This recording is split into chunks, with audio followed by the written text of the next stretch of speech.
security policies. And we've got a set of panelists today who have been doing some work and some thinking in this space for a while. And what I'm hoping we can do is just have each of the panelists introduce themselves briefly, just spend sort of a minute or so sharing a little bit of what you work on. And then we'll go around the set of panelists again to share a little bit more detail. So different panelists have different sort of topics where they wanted to share a few thoughts. And then our goal is to open up for questions, really to make this session as responsive and interactive as we can.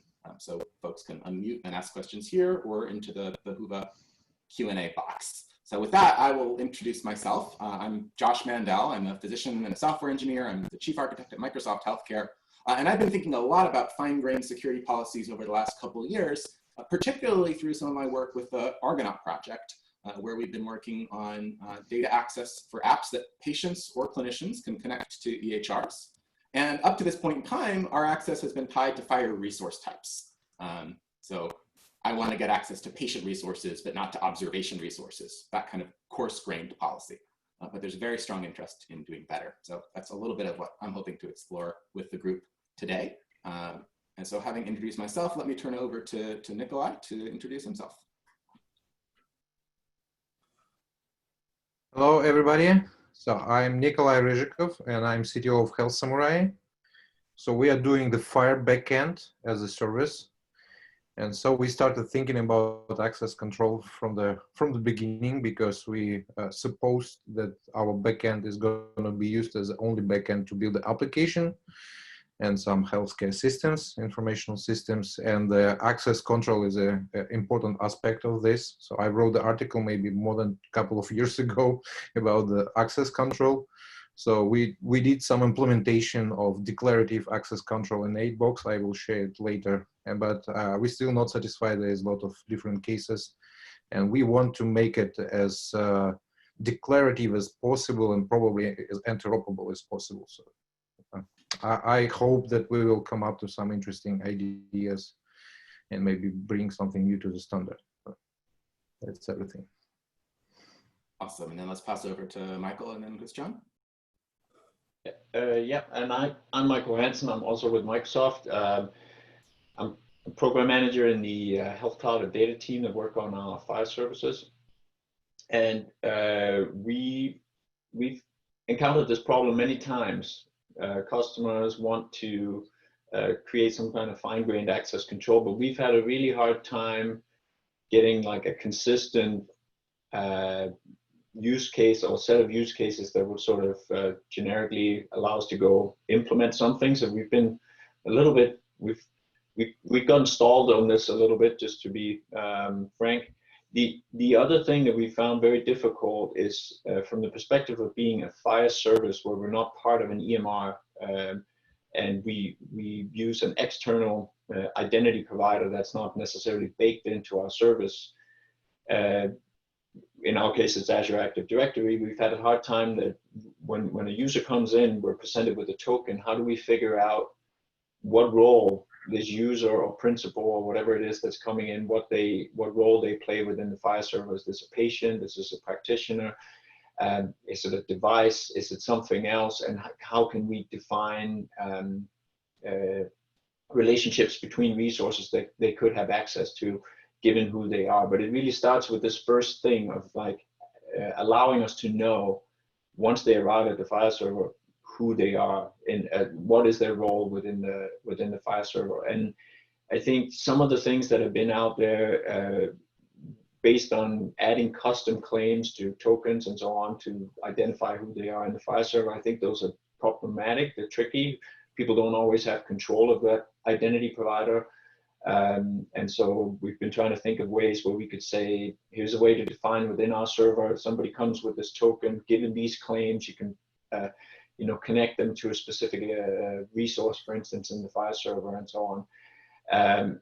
But we would love for there to be a spec, some kind of community consensus on how that's done. That would be really great, so that these definitions of relationships and access control mechanisms can be shared across different types of servers or different implementers of servers. So that's our hope, and we'd love to participate in it. So hand it over to Christian.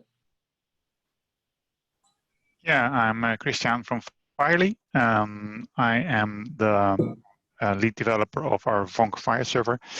Vonk is not a hosted solution. We provide it for installation on-premise or in your own cloud environment.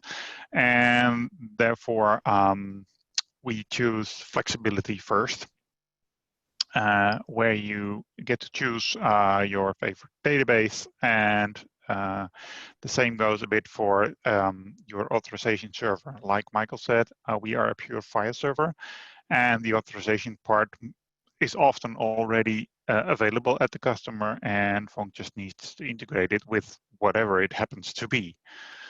Also, we are not directly part of the EHR, so the flows that are currently defined in SMART are sometimes a little hard to match with how Vonk operates in the ecosystem.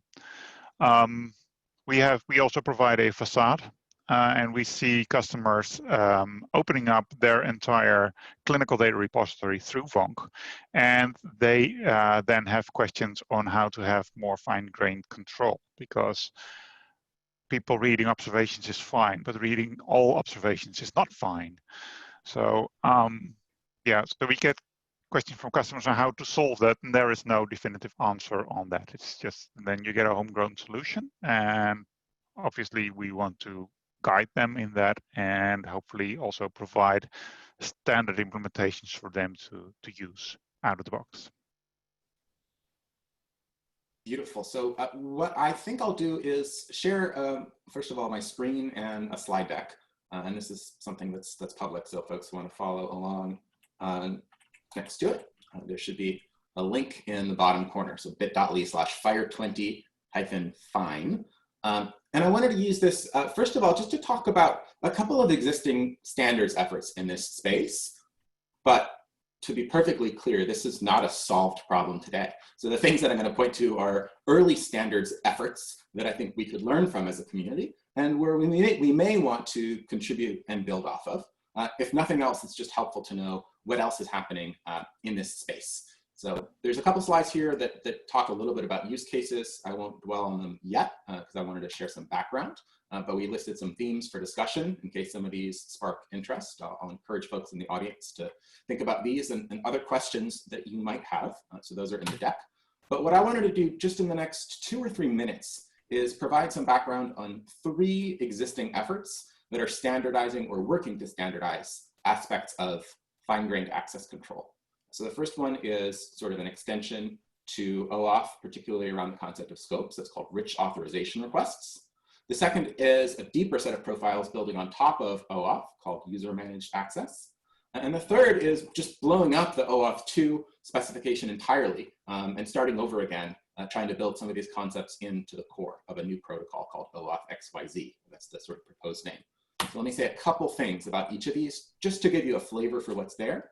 And then each of these slides links out to the relevant draft specifications. So first is a draft spec that's being developed within IETF called OAuth Rich Authorization Requests. And the idea here is basically just to say, in OAuth, there's a very coarse-grained concept of scopes.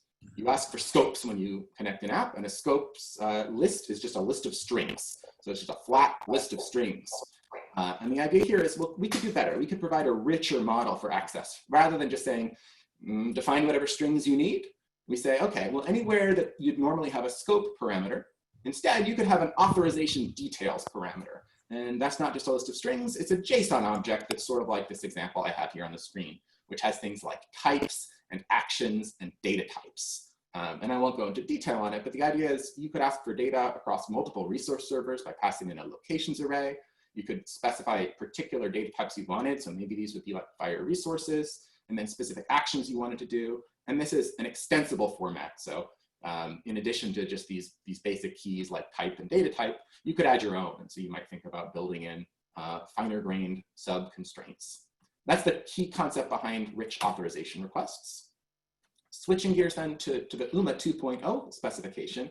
Here there's sort of a more radical change to the way authorization works, which is to draw a very hard line between the role of a resource server and the role of an authorization server. and basically say one resource server should be able to work with lots of different authorization servers, maybe even to the point where an individual patient or user could say, this is the authorization server I want you to listen to for my data. And so one resource server might be configured with different authorization servers for different compartments or data sets. And the interesting thing about that architecture is then as a patient, I can run my own server or outsource that job, but I can configure it with many different kinds of policies, where the resource server will connect to my authorization server and sort of register a set of the different resources available. And then my policies can decide which people to allow access to. One really interesting thing that opens up here is the idea of a requesting party who could be separate from the user. So in most OAuth use cases, I think about OAuth as a way for a consumer or a user to connect an app to their own data. With UMA, you can do that, but you can also have a consumer who sets a policy for other people to come by. So as a consumer, I might set a policy that allows a researcher to come by and ask for access to my data. So the requesting party doesn't need to be the user. They can just fall under some set of rules that the user has envisioned. So that's a couple of thoughts about the UMA user managed access specification. And then finally, the OAuth XYZ spec, which as I mentioned is sort of a ground up take on how you might do this kind of access control policy with a very flexible kind of separation between the way that requests are modeled. So just like UMA, there's the idea that the requesting party might not be the end user, but there's a request schema that any requesting party can come by and ask for access to certain data. There's the idea that some clients are capable of doing interactions, which means putting a user in front of the keyboard and having that user click buttons and sign in, but other clients might not be. And then there's a top level idea of different kinds of responses with tokens that might be not just bearer tokens the way we usually do in OAuth, but tokens that can be bound to, for example, client secrets or public keys, so that just knowing the token isn't good enough. You need to know the token and prove that you are a valid client app at the same time. So there's a pretty interesting separation of concerns that we won't go into detail on, but I wanted to point to those three areas as specifications to be aware of and possibly inspired by. So with that, let me pause and turn over to Nikolai to share some of the more detailed work that he's been doing inside of the AidBox platform. Thank you, Josh. So let me share my screen. So, can you see the screen? Yes. Okay. So I see I wrote this article like 4 years ago. So when we started working on the FHIR backend, so it was one of the first questions, how people gonna configure the access control. So you can go to my Medium and read this article. And so let me show the picture. So what we did, so because we have big backend, so we have built-in OAuth server. It's optional, but it's here. So which provide us with the custom resources, user resource, like a session, a REST client resource, the role resource, and the grant resources. And then how we approach the access control. This is a simple and practical way. So when somebody make a request, so we built, let's call it request resource with the parsed data like method, path, and parameters. And then we enrich this resource with related resources because we probably have a token, and then we can resolve this token to the user, to the session, and bring some additional information. So I call it like a request context, and it's represented as a big JSON document as a resource. And then we have an access control middleware, which can be configured with a meta resource, which we call access policy resource, and it has multiple different engines. So I will show you some of them. And the process of the access control means that you're getting this big request document, then you apply the policies, the order of policies applications. The access policy can be attached to the REST operation or to the user role or group, or it can be just global rule. So we evolve the policies until the first say that's okay. If everybody say that no access, then we just return the 403 response. So and this access policies has a different engines. So we have different, we play it with different declarative languages to describe access policies, and some of them even can access the database and look up some information in the database, and potentially can even call external services for the hooks. And let me show you some type of access policies. So yeah, the general shape of the access policy, can you see my screen? Yes, it's like this. So you can link the policies to other custom resources like user, operation, and stuff like this. You can pick the different engines, and we can extend these engines. And for example, yeah, this is a example of the request context. You see the body, which is already parsed in JSON. You see the parsed parameters. You see the URL. You see that user is embedded if it's here. If it's request with a JOT claim, so you can see the parsed JOT claims, and probably the client, some headers and schema and stuff like this. And then you can write the policies.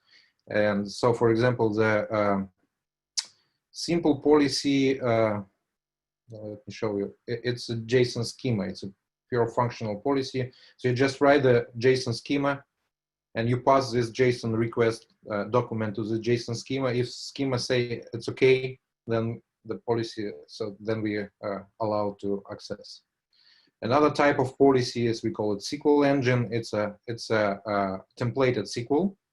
So because we have a first class SQL on FHIR, and you can access parameters of this request document from the SQL, and you can potentially query the whole database, like searching that the patient has a linkage to the, I don't know, the user has a linkage to the practitioner, and then practitioner has a linkage to the patient, and you can match this with some incoming parameters which are already parsed. There is a very simple allow engine which just pass. If it's attached to the user, for example, it grants the root privileges to the user. And there's some combinatorial ways, so you can combine different access policies together. And yeah, it's kind of simple sugar. It's like a sugar JSON schema with extensions. It's like a pattern matching simple language, which just allow us to write assured access policies.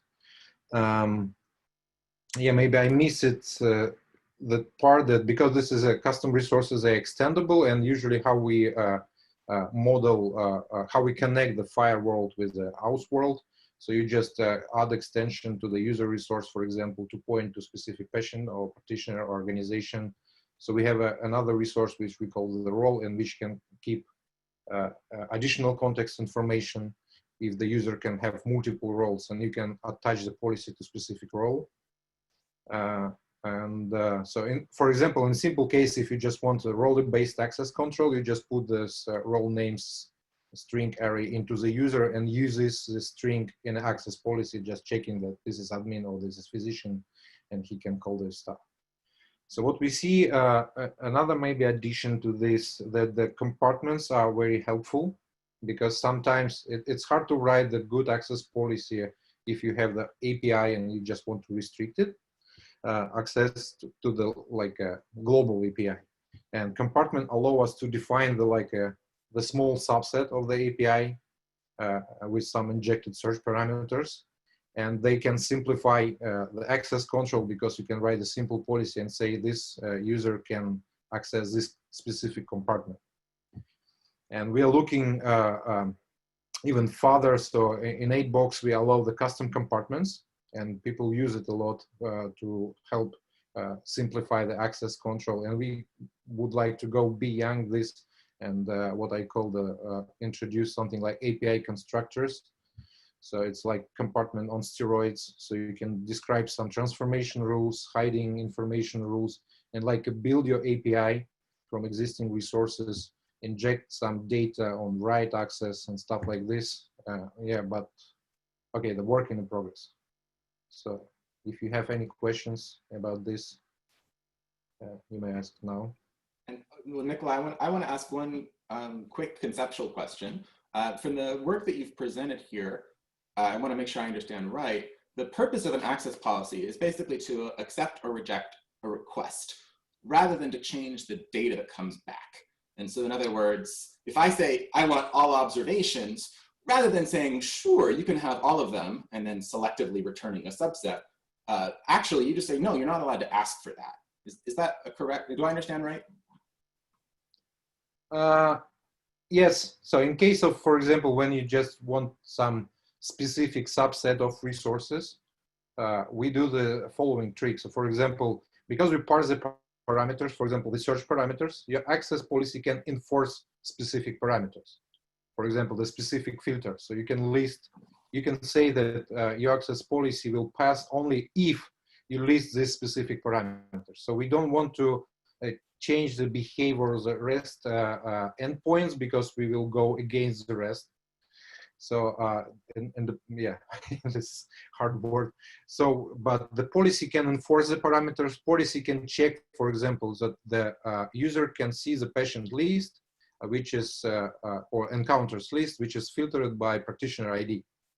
And then we can say that this practitioner ID should be inside the user. So user should have an element with the practitioner ID, which is equal to the practitioner ID, which is used for the filter. And that's how we're trying to solve this problem. Great. I think before we open up for broader questions, let me just make sure that Michael and Christian have an opportunity to share some of their thoughts on this front.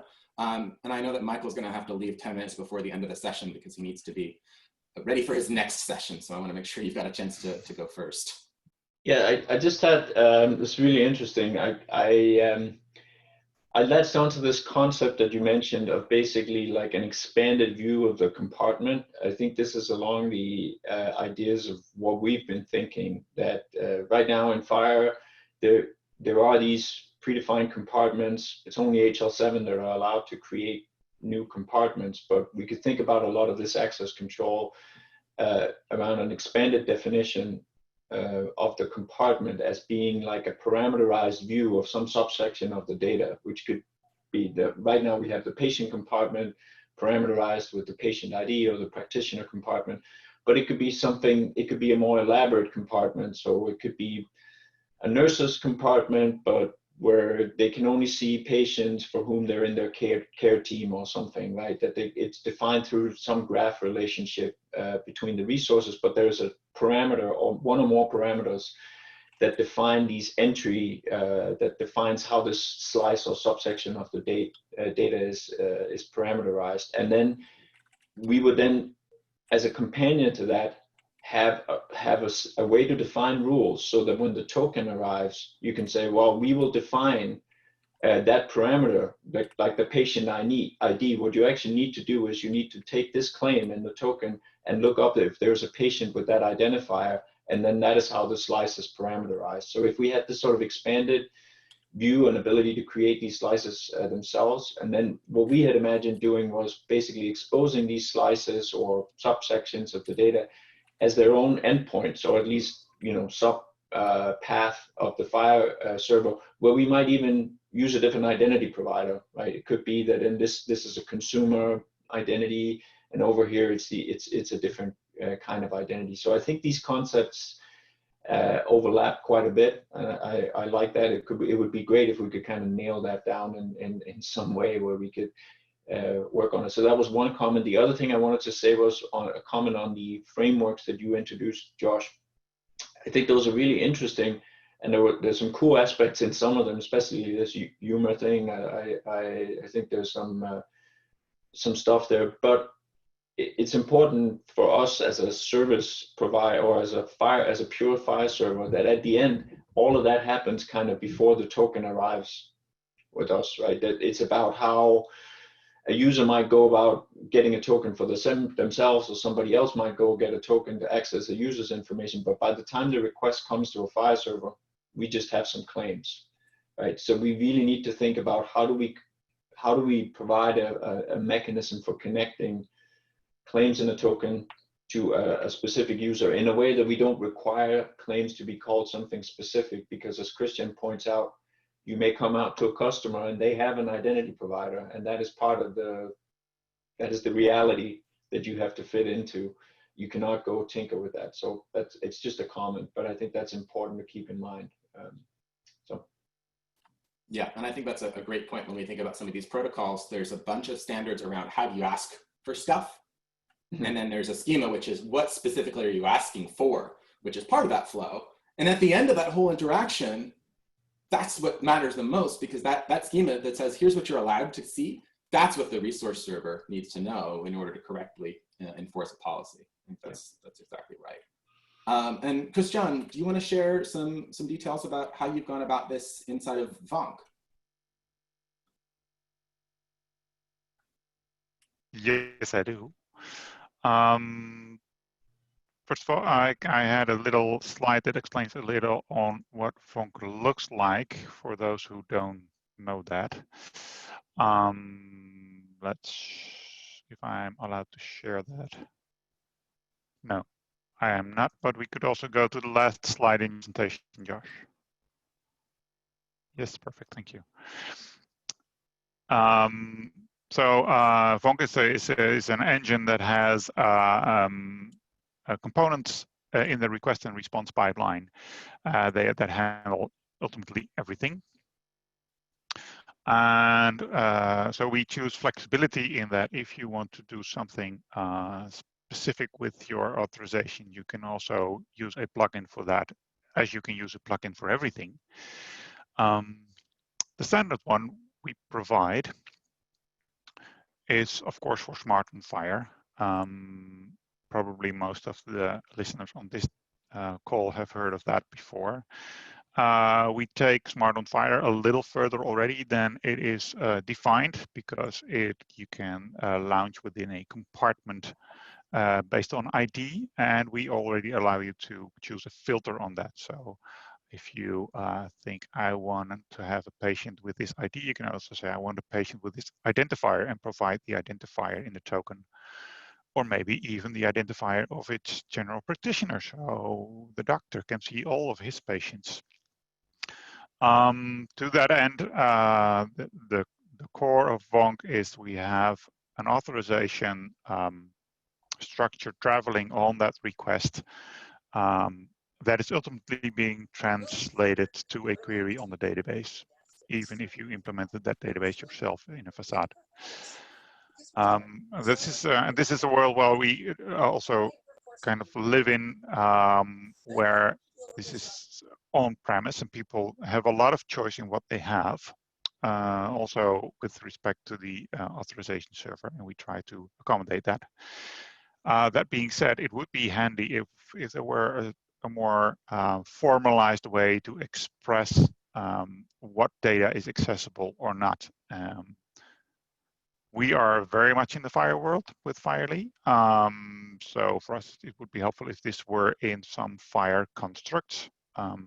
Compartment definition is a bit of a beast, yet not precise enough.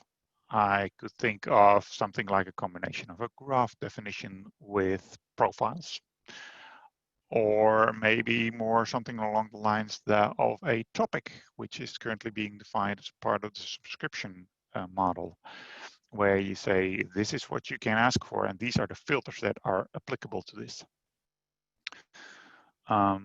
So the way we see fit to define what you're allowed to ask for would be good, and then we are able to translate that all the way down to the actual query. So we never return any data that you shouldn't see. With respect to Josh's comment on the access policy, we look at it maybe slightly differently. You can ask for all observations, but if your token allows you to see the observation of one patient, then all observations from your point of view are only the observations of that one patient, and we'll just return all of those, and not the ones from other patients, of course. So I think there is not a very strict boundary between the access policy and the authorization that you have to translate onto your data. Thanks. I think yeah, that's a bit for my. I'm glad that you anticipated my question, because I was going to ask just the same to you. It's an interesting kind of a discussion about purity of what lives in an access policy and what gets automatically applied. What do you expect the client to take care of? And what filters do you just sort of automatically inject based on what's been granted? It's a question of tell me all observations. I think in Nikolai's context, the answer is, well, either you can ask for that or you can't. And in Christian's context, it's, well, we'll tell you everything limited by your authorizations. Yeah. So I'd love to open up for discussion across the whole set of participants. My Zoom is telling me we have an even 100 participants. It's a nice round number. We've got some questions already in the Q&A box, but as we start to read through and triage those, if anybody wants to just maybe ask a question. So I see the topics that we can discuss right now. So we all mentioned the compartment definition as a way to simplify the access control. And I have a couple of comments. Yes, that people thinking about the compartments as a graph definition. I mean the relation between the resources. But for now, I'm thinking about the compartment definition more as a new API definition. And this is a big difference. I mean, because the people, so the client interact with the API and then it go to resources. Yes, an API can deviate from the resources. For example, if you want to filter out some elements or maybe change the shape of the resource, so it's gonna be another URL. It's gonna be another API endpoint. Another problem, we're mostly thinking about the read access control, but there's a huge topic about the write access control. And there's two directions. So you can enforce by, is it validation or is it access control? That's the first question, yes? So if you allow the patient to write back his own data, so should patient send the right patient link on a condition or observation, and we should validate it, or we can inject it implicitly, I mean, on our site, like most of servers, I mean, handwritten servers do. So, and this is a big question, and I think that what I see that if we will be able to define the API, attach some transformation rules to these APIs, maybe change the view of the resource. So it's more about the API level, not about the resource graph. So that's my point about the compartment. Maybe guys can share some ideas about this. Because what I like to see as a user, as a programmer, when I think in that, for example, I would like to allow to write to the compartment. And I don't want to enforce the user to think about these rules. Yes, if they're clear, so then the server can apply these rules, like inject the right links, inject the right text and stuff like this. Why user should provide me this proper stuff in the resource. And another problem, if we try to do like a filtering something on the endpoint, it goes against the rest. So what I already told, yes, because somebody asking for the observation and getting one result with the same query, and another guy's asking for the same URL and getting the different result, or maybe some filtered fields and stuff like this. What if user has a couple of access policies? The first one is filtering one set of elements and another filtering another set of elements. Yeah, so this is interesting to me.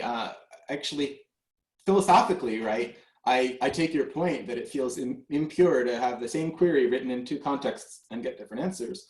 But like, actually, that's how most of the web works, right? If I call a Google or Facebook API, my access token determines the profile data I get back about me, because it specifies that context. It's also interesting, Nikolai, you were describing a relative kind of purity around the way that access policies would be applied, so that we would keep those RESTful URLs RESTful. But then on writing, you were saying maybe it's okay to inject things like references or narrative text into the payloads. Why is it okay to do that, but not to inject extra search parameters if the policy requires it when you're doing a query? Yeah, you can inject the search parameter, but on a different URL. That's why I'm talking about the API construction. So if you define like a special compartment, so you can describe that when you use this compartment for read or write, some implicit rules will be applied. So if you see that this is a nurse compartment, then the SSN will be filtered and some, I don't know, mental health problems will be filtered, and this is a new resource. So, and you can apply these rules. It doesn't go against the just / observation. So yeah, that's my point. You're basically saying if the query is written against a different path, yeah, all the old rules are off, and you can have as many rules as you want about that new path. So slash my policy, but putting it in the URL rather than putting it in an authorization header. Yep. But first, the idea was you shouldn't bother the user with these authorization details, and then, but with this solution, you bother the user to get the right URL that fits his authorization. So it's also a bit of moving the problem around, I think. It's not moving problem around, because what I see, for example, so we provide quite a flexible access policies, and people starting building something like EHR on top of it, and they have different roles, and they really scared that they maybe not properly configure the access control, so somebody can get access to something undesirable, I mean data he shouldn't see. And when you create a new API with like a subset of, let's say, like we do with compartments, you're not worried when you give access to specific patient compartment that the patient will get more data than he should see. Yes. And looking from this pragmatic point of view, so just programmers feel more safe when they know that no extra, they could not make a mistake and maybe some, which bring to some data leak. So this is, yeah. But ultimately, like, there's code in place either way. And if the code is well written, you can have safety. And if it's not, you might have information leak. What is it that makes these custom compartment URLs more trustworthy than just having the access control layer enforce the policy implicitly? Yeah. I'm not saying I like one or the other better. I'm just trying to figure out where the boundaries are. Yeah, that's an interesting question. Yeah, but at least, so what I said, that what developers come to us. So they said that we want to build compartments for different roles. Then at least we see that the access policy really simplified, because you define the compartment, and then you express access policy, for example, that practitioner ID in this path of the compartment should match the practitioner ID in a user claim or token or element. So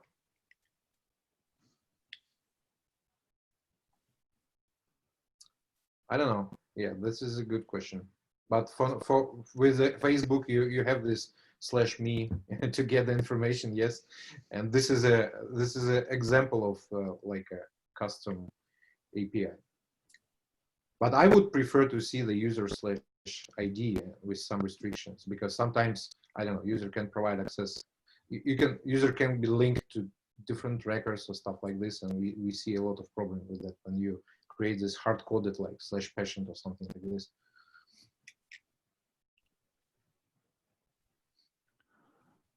Should we start picking up some questions from the rest of the crowd here? Yeah, let's do that. So anyone who is joined as a participant, please feel free to turn your video on and ask a question. Otherwise, we'll go through some of the Q&A in Kuba. Hi, Josh. It's Elliot. We've got one question here asking how you can achieve serving partial profiles and tying in the role-based access. So for example, a physician viewing a colleague's profile versus a patient viewing their doctor's profile. So I think, if I understand the question right, this is getting at not just issues of what resources are allowed by a given policy, but what views on a given resource should be allowed. So maybe I can see this patient, but I'm only allowed to see a certain projection of it. Or this practitioner, I can't see their home address, even though that's something that the source system might have on file. Those kinds of questions. FHIR, of course, has one built-in mechanism for this kind of thing today, which is _elements. It only applies when you're doing a search, but you can pass in a list of top-level elements that you want to see. I'd be interested to hear, Christian and Nikolai, from your experience. Like, do you use elements? Where do you hit limitations? And have you built ways to say more detailed kinds of things beyond what elements can do? Well, we Yeah, support elements, of I think course, but we have no way to make it more detailed other than writing your own plugin to filter out more data if you want to. The idea we've been playing with is to apply profiles for this that describe exactly what element parts of the resource are allowed to be sent out and what are not. Yeah, and I think, Josh, we discussed this question in Zulip, yes. So we did a couple of extensions to elements. So for example, we allows you to describe nested elements.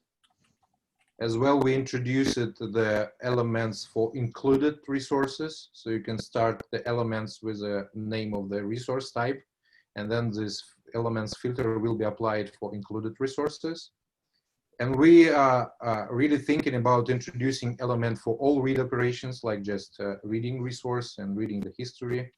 And for example, with our access policy, you can enforce that specific element filter is set for this for this role for this user.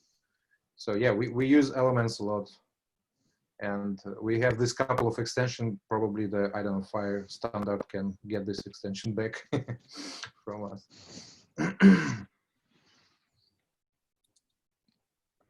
Good. Other questions?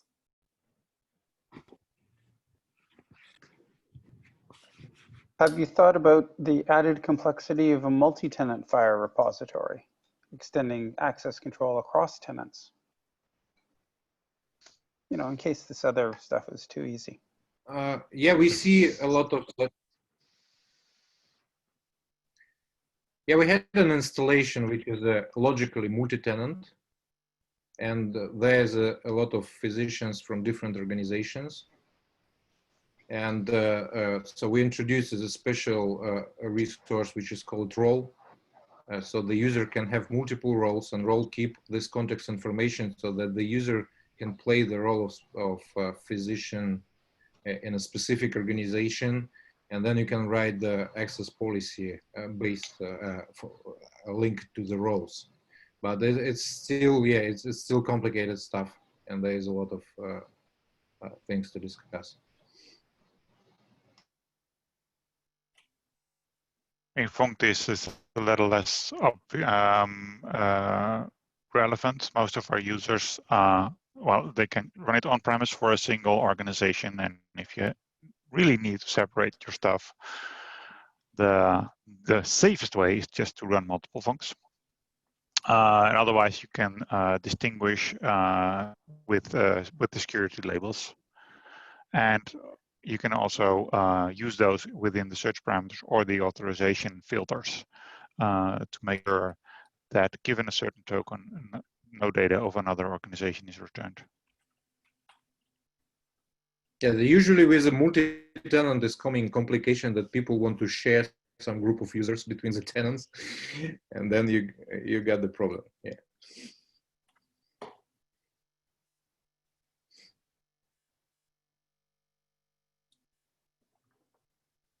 So other questions from the group. I think people should have the ability to turn on their microphone and ask questions right here.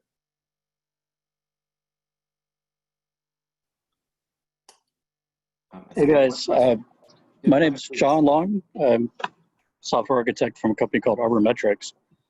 This is something we've actually kind of been diving into the last couple of weeks, and don't know if I had a question as much as kind of looking for some feedback. The approach we're taking is kind of interesting, I think. So what we've decided to do is we treat users in our system as practitioner resources. And we kind of split up the concept of a clinical practitioner versus a user practitioner, and then join them together through the person object, person resource. And what this allows us to do is then use the group resource to kind of arbitrarily collect people together based off of practitioner role or relationship instead of directly on the roles. So I was just curious, kind of, you know, introducing this concept of a group has been very helpful for us. And also representing the user itself within the FHIR object models has also been very useful for us. I was just kind of curious what you guys thought about this approach and if this is something you've considered.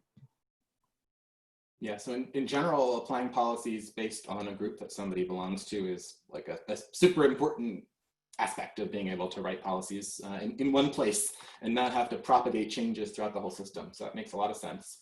One thing I might think about from the perspective of the FHIR group resource in particular is it's a little bit funny to put people who are literally in the patient role and model those as FHIR practitioners. So you might think about having groups that have practitioners as members or groups that have patients as members, and even joining those things together with groups that have groups as members if you want to go really crazy. But there shouldn't be a modeling need to put, I mean, if you look through the definition of a practitioner in FHIR, it's pretty broad, but it's really about somebody who's on the side of providing care in some way rather than who's strictly on the side of receiving care. Other than that detail though, I think that approach makes a lot of sense, and we'll probably see convergence because either you explicitly define a group the way that you've described, or you sort of look for implicit groups like all the people who are members of the same care team or all the people who are related persons to the same patient. And that can be powerful as well if you want to say like all of my care team members have access to X. I don't need to go and create a group because there's already some FHIR resources and references that help, but then there's going to be other cases where you simply want to be explicit about it. Other thoughts from my co-panelists? Before we do that, Bryn, we're 5 minutes over time. Can we continue on? I lost track of time there.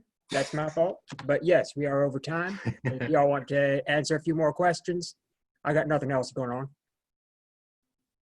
Okay, maybe Josh, let's finalize and invite people to participate in this discussion. So we can probably just do the meetup and spend like 3 hours discussing these problems.